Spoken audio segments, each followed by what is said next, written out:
ever wonder who's out there? I usually see who's out there. I look at the screen and I see the players. No, we're shooting this LFR video right now, and Game 2 of the World Series is on, and the Jays are in it. Yeah, but we have a job to do. The Leafs won, man. And who's even watching that? No one is watching this right now. Let's go! It starts with an A and ends with anxiety. Off the charts levels of passion. That's just a nightmare.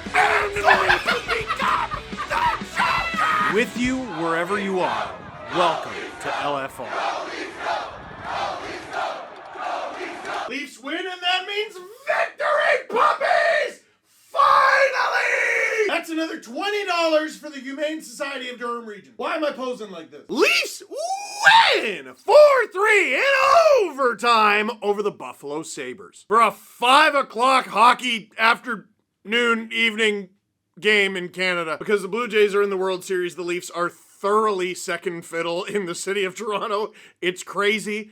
It's what it is. Let's talk about it. You know what's weird? I usually make these LFR videos with the assumption that you watch the game. I know not everyone watches the game. Sometimes you're like, I want to get my recap from the crazy guy. Let's go. These last couple, I'm like, they might not have watched the game, especially yesterday's, which was during the game, during the World Series. This one at least had the common decency to start before and end before. Before we get into the game, I want to do a huge shout out to all of you who donated to my Easter Seals team. Easter Seals is a charity that helps out kids with physical disabilities. It is a charity that helped out my family when I was younger. My sister, as you all know, has cerebral palsy, or you may not know, but she has cerebral palsy, and we needed a lot of help when we were growing up. We attended Easter Seals summer camps, and we got help with equipment for her, and lots of things. I can't say enough nice things about this charity, and every year in November, I play in a tournament badly, so bad. I am one of the worst, if not the worst players in attendance. Rachel's Raiders, baby, we're trying to raise money, and we usually do a pretty good job. This year has been a slog. This year is a slog, and I'm not done asking you for money yet. Right now, we have jumped into first place in the standings, but there are still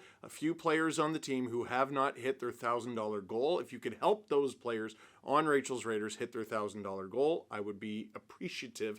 And also, if you donate to anybody on Rachel's Raiders, you are automatically entered to a chance to get 2 tickets to Leafs Senators December 27th. Any donation of any dollar amount to anyone on Rachel's Raiders. Sound good? Sounds great. So, what was this game all about? Generally speaking, I think after a really rough week for the Leafs that began last Saturday, these last 2 games against the Buffalo Sabres were a step in the right direction. Now, you might roll your eyes and be like, well, it was against the Sabres. And I'm not going to lie to you, I didn't leave these last 2 games with the impression that the Buffalo Sabres were very good. I also kind of thought, yeah, they might be better than last year, though. In fact, I'm pretty sure they're better than last year. And you can't talk out of both sides of your mouth. A lot of people have been like, oh, the games don't matter right now. But also, oh, the Leafs are so bad. Look at their record. Well, they have a better record than a lot of teams that were about as good as them last year. Tampa looks awful. And the Sabres are right around the same spot. So,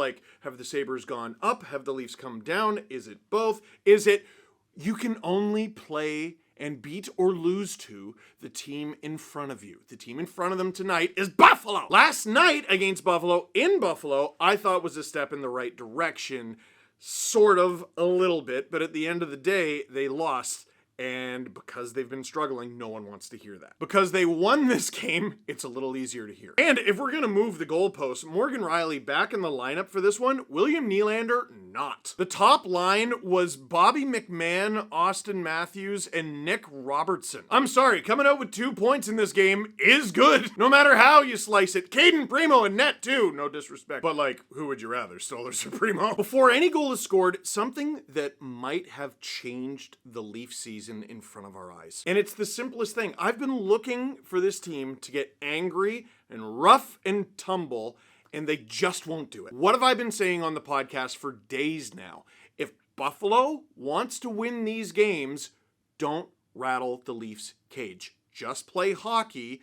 Don't antagonize them, and they'll have a lazy, lackadaisical game. If you make them mad, you might wake them up. Early in the game, Yuri Kulich, young guy with the Sabres, is holding onto Jake McCabe's stick, and he won't let go of it. And when McCabe wrestles it loose, he high sticks Kulich in the face. McCabe is the one who gets the penalty. McCabe didn't like that. McCabe tried to convey to Kulich that he might be in trouble. Hold on to that. Because at first, it would be the Leafs that were in trouble. Last game, I talked about the Leafs' defensive shortcomings and how a lot of it comes from their forwards being awful defensively. Nothing will illustrate that better than the Sabres' first goal tonight. Here's Simone Benoit and Philip Myers defending a 2-on-2. Max Domi is also there, and Tage Thompson is coming down the left wing. What do you see here? I see Philip Myers pointing at Tage Thompson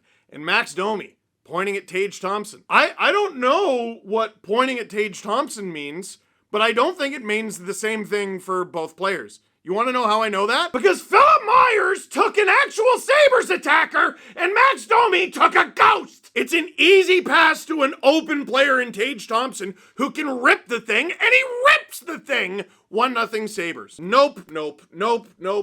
Listen, Nylander's gotten it at times. Matthews has gotten it bad at times.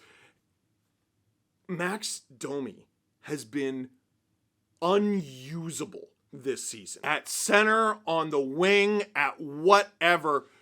If the puck is in the defensive zone and the other team has it and he's there, oh deepest no. The only thing I can think here is maybe Domi is saying, hey, Cowan, who is trailing in this play, maybe you go get him. But like, Cowan, he's not going to get there. And like, what is he saying? Myers needs to go get him and I'll get the second Sabres attacker who I'm not particularly near, and I'm definitely not going to be in a foot race because I'm cutting towards Thompson. Whenever the Leafs have defensive lapses, you can't just be like, oh, their defense. What do you mean by that? Is it just the 6 guys they employ to play D that night? No. Very extraordinarily no. You can't have a center who you don't trust defensively at all. And if you do have a center you don't trust defensively at all, he better score a butt ton of points. No! If you're looking at early season trade targets and like guys who just don't fit, Max, it's been awful. I hope he can step it up. He stepped it up late last season. He stepped it up in the playoffs. He seems to always step it up in the playoffs, so it'll be difficult to get rid of a player like that.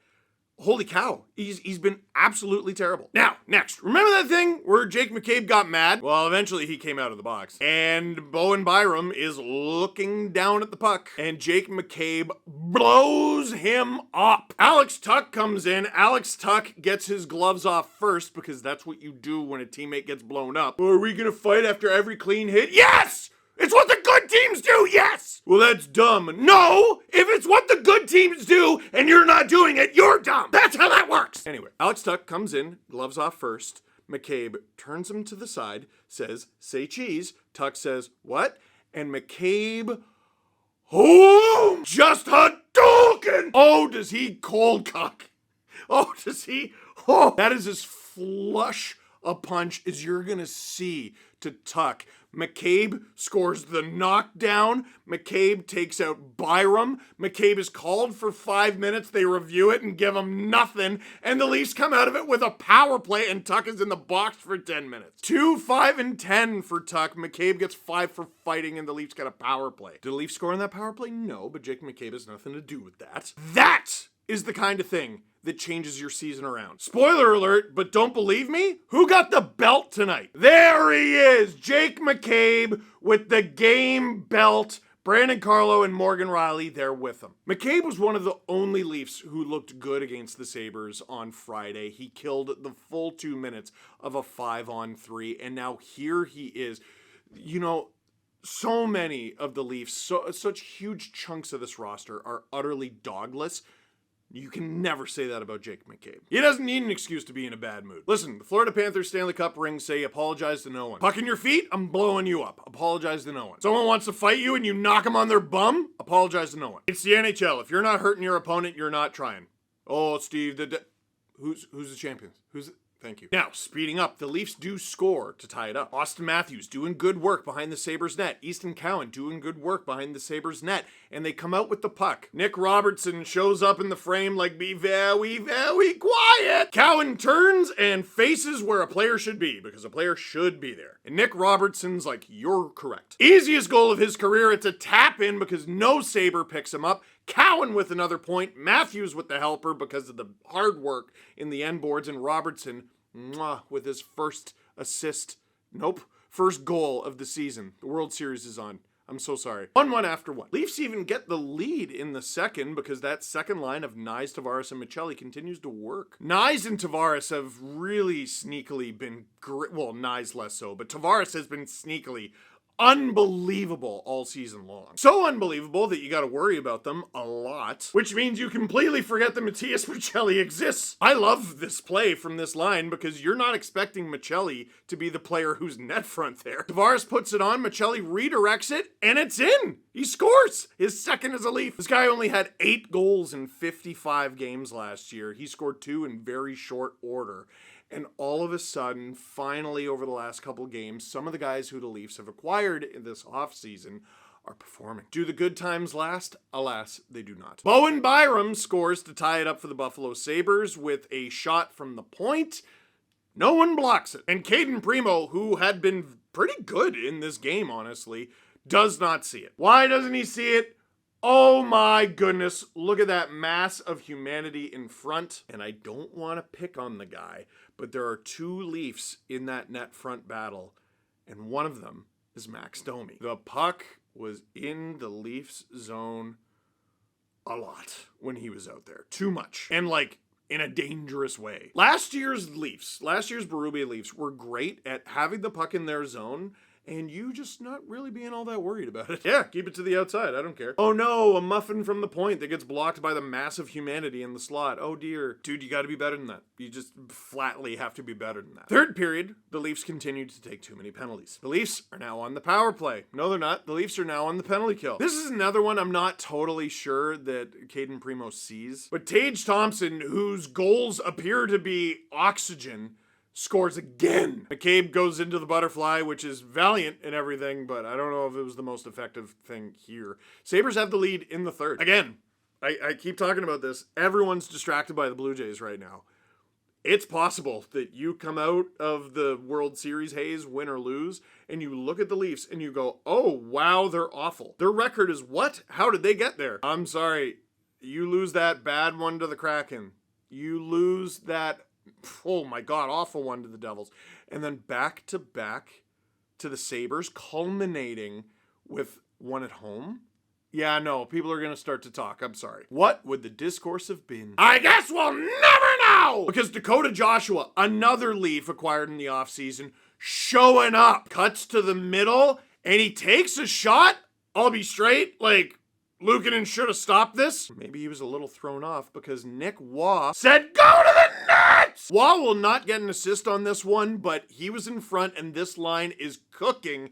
Easton Cowan on for 2 Leaf goals, 4, and Dakota Joshua with 2 goals in 2 nights that they badly needed. 2 third period goals. 1 to bring the Leafs within 1 and 1 to tie. With all the early season injuries and different guys struggling, the Leafs have badly needed other guys to step up, especially the guys who they went out and got. Michelli and Joshua have done that this week. And so the game goes to overtime. John Tavares, he looks like he's got something oh no. Oh, it's a 2-on-1 the other way. This was pandemonium 3-on-3 in a nutshell. It's a 2-on-1.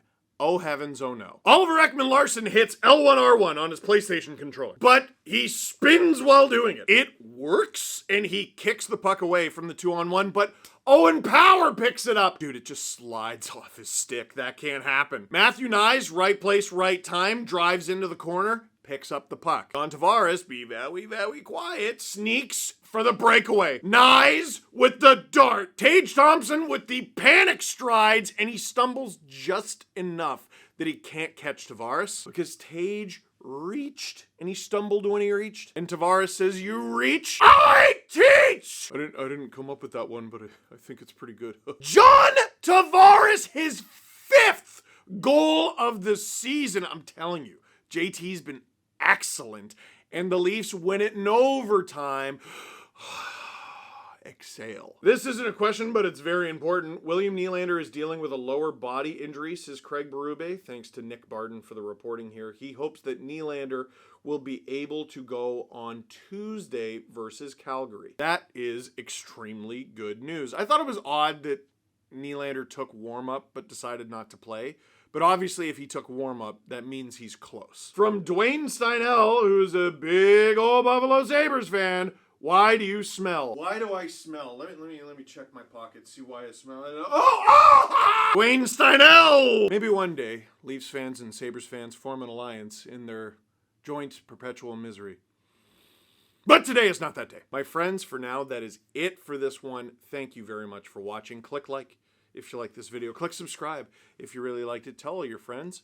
See you Monday with a brand new episode of the Steve Dangle podcast on SDPN. And remember to continue to watch our World Series coverage. Jesse Blake streaming every game.